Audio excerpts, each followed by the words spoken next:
So I'm involved in several pre-hospital facilities. I'm medical director for several stations throughout the Northeast Ohio area. I serve as a medical director for the hazmat team, serve as medical director for the Parma SWAT team. I would say from all the ambulance services that I've been involved with, what I really like is the focus on quality of care given to the patients here.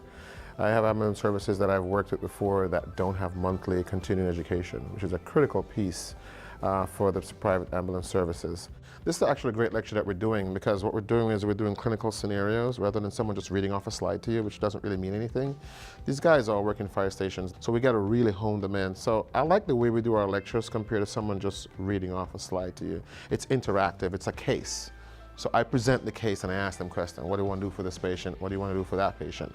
And so it's more of a clinical scenario. It's almost like they're going to pick up a patient, you know, versus just saying, okay, so high blood pressure is when this happens and that happens, and then you drown them out and you lose them.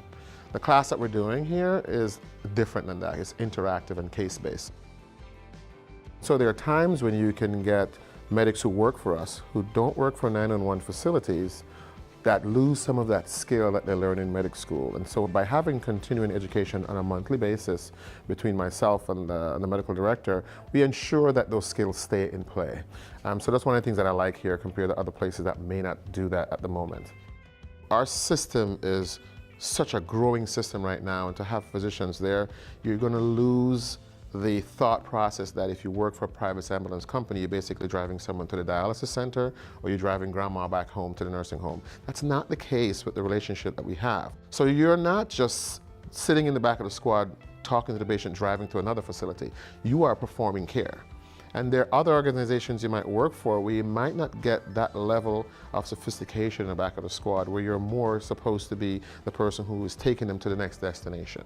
So there is a professional communication that's going on. It's not just they come in and pick someone up and leave like the grocery store.